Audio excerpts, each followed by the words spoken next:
Hallo lieverd en welkom bij Doe het zelf ideeën. Vandaag knutsel ik voor Emma Vogel een schattig jurkje. Heel gemakkelijk om zelf te maken voor Playmobil kinderen. Emma heeft eigenlijk altijd hetzelfde aan en ik weet zeker dat ze ook een keertje wil schitteren in een mooie zomerjurk.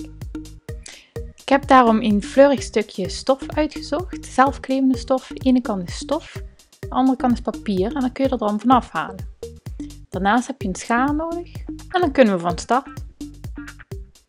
Het beste begin je met het tekenen van een patroon met potlood. Daarvoor leg ik Emma op de papieren kant. En dan maak ik met potlood een cirkel eromheen. Dus ongeveer zo. Het hoeft niet zo netjes te zijn. Maar zorg wel dat er genoeg ruimte overblijft rond Emma. Dus zo. En dan haal ik haar er vanaf en begin ik met de cirkel uit te knippen.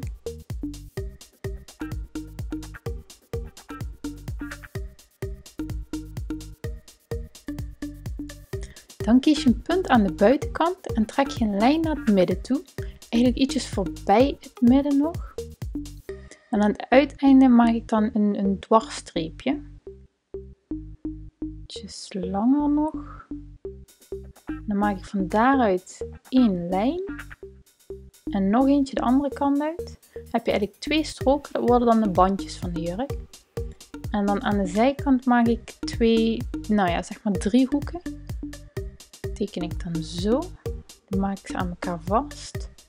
Het ziet er nu een beetje ingewikkeld uit, maar in het midden komt in ieder geval een soort van boog. Op deze manier. En dan heb je hier één streep, één strook en hier een strook die naar buiten toe loopt. En dit mag dan straks weg. Dit stuk ook. En dit stuk, dat knippen we eruit. De twee stroken, die blijven zitten aan de zijkant. En dan heb je nog die twee stroken, die moeten ook vast blijven zitten, want dat worden dus de bandjes. Pak de schaar erbij. Het kan zijn dat je dit een paar keer moet proberen voordat het lukt. Maar dan heb je wel echt een heel leuk jurkje. Dus dan ga ik nu eerst de stroken knippen. Heel voorzichtig. Kijk uit dat je ze niet per ongeluk ervan afknipt. Dan haal ik eerst het middenstuk eruit. Ongeveer, ja, voorzichtig. Zo. Dan heb je dus twee strookjes. Kun je een beetje aan de kant duwen, zodat je ze niet eraf kunt knippen. En dan haal je nog de twee driehoekjes eruit. Zo, en dan haal ik papier van de helpjes af. Die doe ik dan tot de middenlijn en dan scheur ik ze heel voorzichtig, papier ervan af. Zo. En even uitkijken dat ze niet per ongeluk ergens aan vast gaan plakken. Zo. En dan nog deze twee stukken aan de zijkant. Daar gaan we ook papier nog vanaf halen. Onderaan blijft papier zitten. Dan beginnen we bovenaan. Dan haal ik het papier los. Dan ga ik tot aan de middenlijn. De rest blijft zitten. Pak ik de schaar erbij. Het is handig om dit te knippen dan te scheuren. En natuurlijk zorgen dat je het stof laat zitten. En zo, aan de andere kant. Zo, onderaan blijft het dus zitten. Dan pak ik Emma erbij. Doe ik haar armpjes omhoog. En dan leg ik haar erachter, zodat we de bandjes achter op haar rug vast kunnen plakken. En zo. En dan gaan we nu met de rok beginnen. Die doe ik naar achteren. Zo. Dan plak ik dit stukje aan het andere gedeelte vast. Zo. Goed vastplakken. Dan gaan we deze de andere kant uitbuigen. Dat hoort hier niet vast te plakken. Nog een keertje. Zo. En dan onderlangs vastplakken. Goed vastplakken zodat het blijft zitten.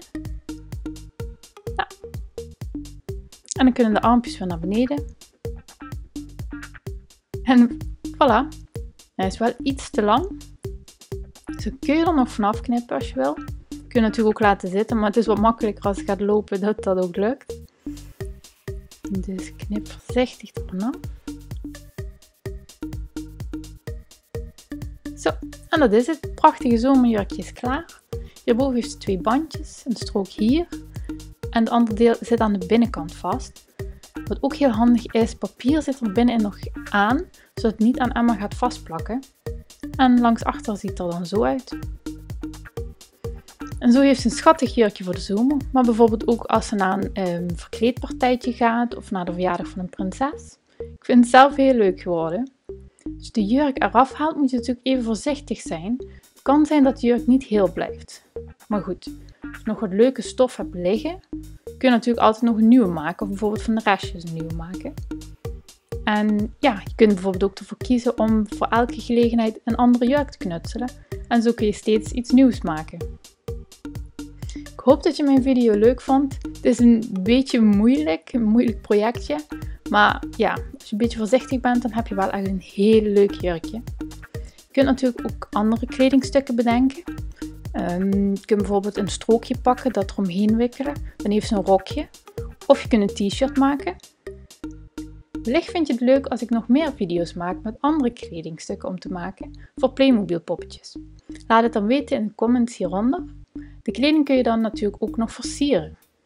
Zo heb ik bijvoorbeeld bij dit jurkje nog wat steentjes erop geplakt. Dan wordt het een echte prinsessenjurk. Nou, als het je beviel, laat het dan weten in de comments. Geef me een duimpje en bekijk ook onze andere video's. Tot de volgende keer. Doei!